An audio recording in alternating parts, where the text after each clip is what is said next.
हाम्रो न्यानो माया सधैँ हजुरहरूको साथमा हुनेछ। प्रस्तुति हाम्रो अनि सपोर्ट हजुरको हातमा हुनेछ। फोटो तथा भिडियो स्टुडियो प्यारो नेपाल अफिसियललाई सम्झिनुहोस्। हामी सधैँभर हजुरहरूको साथमा हुनेछौँ। आउनुहोस्, कला तथा प्रस्तुति देखाउनुहोस्। प्यारो नेपाल सधैँभर हजुरहरूको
म छोरालाई बोलाएर लिएर आउँछु है। हुन्छ हुन्छ हुन्छ।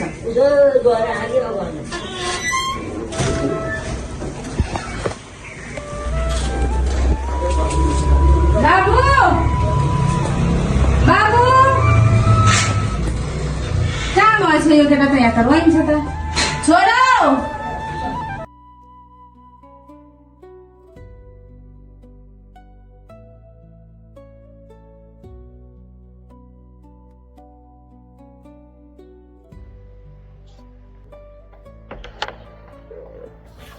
है रोक।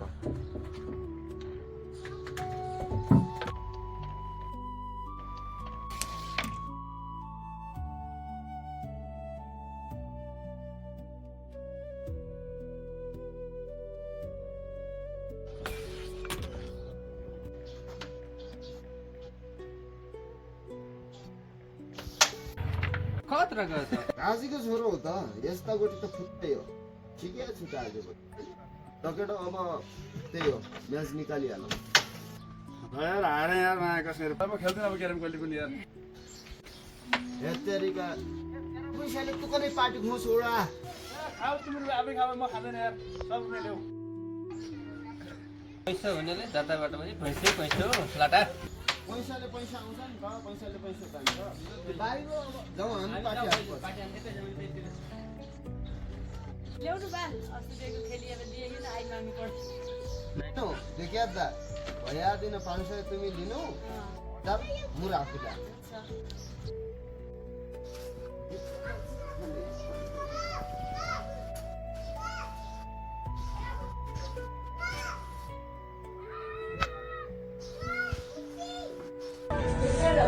छैन रहेछ, कहाँ भएछ? यसलाई फोन हान्दा पर्ला जस्तो भयो।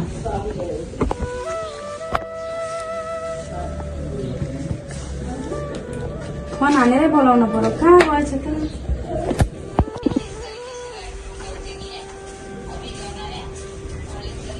छोरो त नरहेछ, छोरो कहाँ गएछ? कहाँ गएछ तपाईँ त्यो? लौ न बुढा, छोरालाई फोन हान्न पर्यो। फोन गर्नु त एकचोटि। त्यसलाई गाउँतिर डुल्दै लहर लहर डुल्दै ठिक्क छ। मैले भनेको त्यही त भन्ने, हामीले भनेको मान्दैन त लफुङ्गाले। साथीभाइ पाएपछि बाआमाले भनेको टेर्दैन। के गर्ने होला त्यसलाई, कसरी सम्झाउने होला त्यसलाई? अब के गर्ने होला भनेर कहाँ हुन्छ त? छोरालाई त जसरी भए पनि भुल्न परेन। हाम्रो छोराको सङ्गत त एकदमै नराम्रो आवारा केटाहरूको भयो के बुढा। आवारा केटाहरूसँग लागेर त्यसले गाँजा साजा पनि खान थाल्छ। छोरो बिग्रिन्छ। यस्तो पाराले हुँदैन। फोन आउँदा त्यसले उठाएन। बरु यसो गरौँ, तपाईँ त्यहाँ सल्लाहमा गएर बुझ्नु, म तलतिर भाउजूलाई गएर बोलाउँछु है, त्यहाँ गर्छ कि सोध्छु। कतावटा हुन्छ छोरालाई फोन हान्दाखेरि नउठाएपछि खोजेरै भेटेरै भए पनि ल्याएर त्यसलाई पठाउनु पर्यो। सर यस्तो पाराले हुँदैन। यसरी छोरा बिग्रिन्छ। बरु हिँड्नु त हजुर पनि गइहाल्नु। म नि बरु तल जाऊ, म यता राईकोमा गएर आउँछु। गइहाल्नु न हजुर, हजुर पनि गइहाल्नु कि म त गइहाल्छु त। हुन्छ हुन्छ जानु है, म गएँ। ए कालेको आमा, खाली कुरा लुकायो भन्छौ। बिहे गरेको 25-26 साल भइसक्यो। तिम्रो शङ्का गर्ने बानी कहिले हट्ने? एकछिन ठिकमा कसरी खाना गर्नु त? पहिला रे शैलीको बुढा त मोबाइल खेलाउँदै आर्थिक केटीसँग लागेछन्। अब त्यही नि झन् दिनभरि मोबाइल खेलाइ गर्छौ। झन् शङ्का लाग्छ नि बुढा हो। किन शङ्का नलाउनु र? कालेको आमा, बुढेसकालमा शङ्का गर्छौ? किरा माखाले त हेर्दैन मलाई, झन् तरुणीले के हेर्ला? हो बुढा बाउ।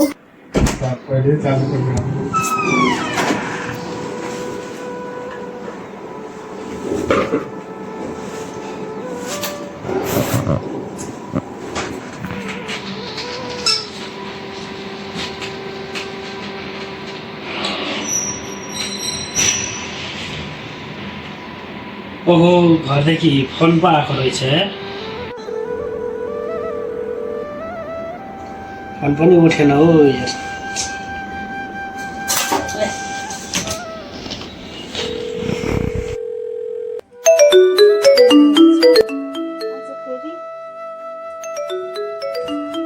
आज त बुढोले पो फोन गर्नुभएछ। कति धेरै दिनको किन बुढोले फोन गर्नु?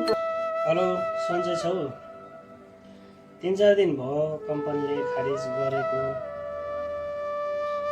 त्यही भएर फोन गर्न नि पाएन। अनि आज रुममा आएको छु। हो र? हामी आमा छोरीलाई कति टेन्सन भएको थियो हजुरले फोन नगर्दाखेरि। अब टेन्सन नगर, म आइसकेँ। यत्रो दिनसम्म फोन नगर्दा टेन्सन हुन त घरमा। ए भएर म एकछिन छोरीलाई फोन गर्छु है। छोरी उता कोठामा छिन्, पढाइ गर्दैछिन् होला नि। उता पढाइ गर्दैछिन् कोठामा। उतै छोरीको मोबाइल हाल्नु न, माएको मोबाइल फोन गर्नु, कुरा गर्नु छोरीसँगै। हाम्रो न्यानो माया सधैँ हजुरहरूको साथमा हुनेछ। प्रस्तुति हाम्रो अनि सपोर्ट हजुरको हातमा हुनेछ। फोटो तथा भिडियो स्टुडियो प्यारो नेपाल अफिसियललाई सम्झिनुहोस्। हामी सधैँभर हजुरहरूको साथमा हुनेछौँ। आउनुहोस्, कला तथा प्रस्तुति देखाउनुहोस्। प्यारो नेपाल सधैँभर हजुरहरूको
घरमा पढ्दा पढ्दै बोर लाग्न थालिसक्यो। सँगैका साथी सबै कलेज गइसके, म त घरमा पढ्दा पढ्दा ठिक्क छु। अब दाजुलाई भनौँ भने पैसा त हालिदिन्छु भन्नु थियो। अस्ति राम्रोसँग कुरा नगरिकन ड्युटी जानुभयो। अब एकचोटि बाबालाई सोध्नु पर्ला जस्तो छ हो।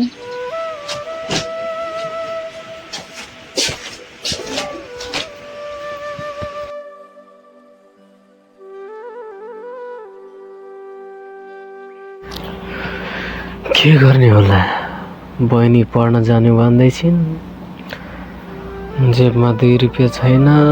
के गर्ने होला, यसो गर्छु योचोटि।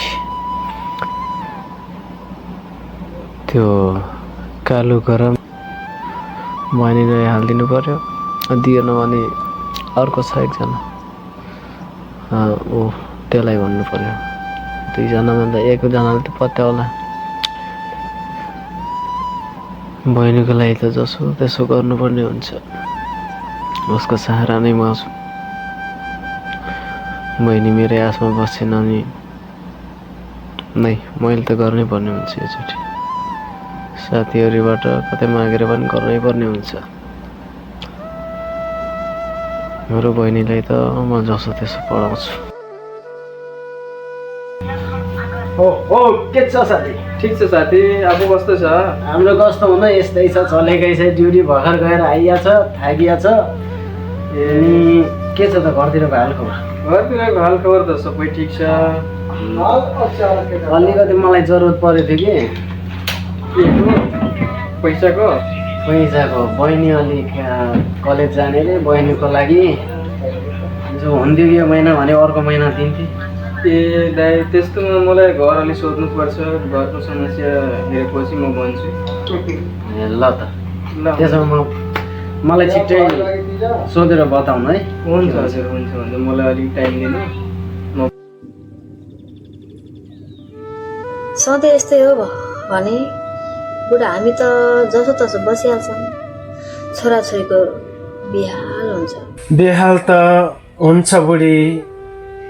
अब म पनि के गरौँ, गाउँ घुम्दा घुम्दै हैरान भइसके, काम कतै भेटाइएन, तनाव भएको छ।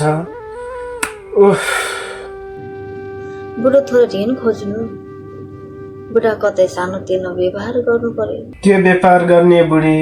व्यापार जे गरे पनि हाम्रो गाउँमा उधारो नदी व्यापार चल्दैन। उधारो दिम भने ऋण लिएको पैसा डुब्यो भने झन् गाह्रो हुन्छ। कि इन्डिया जानु पर्यो, न त छोराछोरीको बिजोग हुन्छ।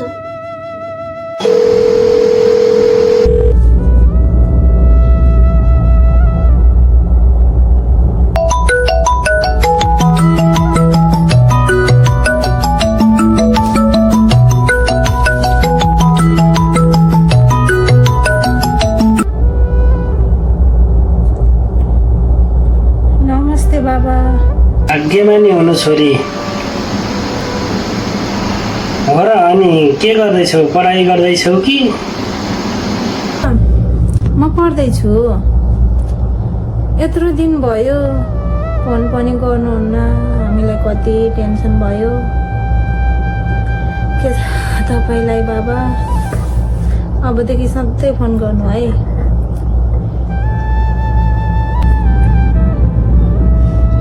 अनि सुन्नु न बाबा। भन त छोरी। हाम्रो न्यानो माया सधैँ हजुरहरूको साथमा हुनेछ। प्रस्तुति हाम्रो अनि सपोर्ट हजुरको हातमा हुनेछ। फोटो तथा भिडियो स्टुडियो प्यारो नेपाल अफिसियललाई सम्झिनुहोस्। हामी सधैँभर हजुरहरूको साथमा हुनेछौँ। आउनुहोस्, कला तथा प्रस्तुति देखाउनुहोस्। जति गरे पनि सकिन तिमीसित मैले। नसके नसक, म पनि तिम्रो किचकिच सुन्दा सुन्दै थाकेँ। जाऊ गाउँतिरै जाऊ, लखर गाउँतिर डुलेर जाऊ। किन घर बस्नु पर्यो त, गाउँतिर होला नि के तरुनीहरू। जाऊ।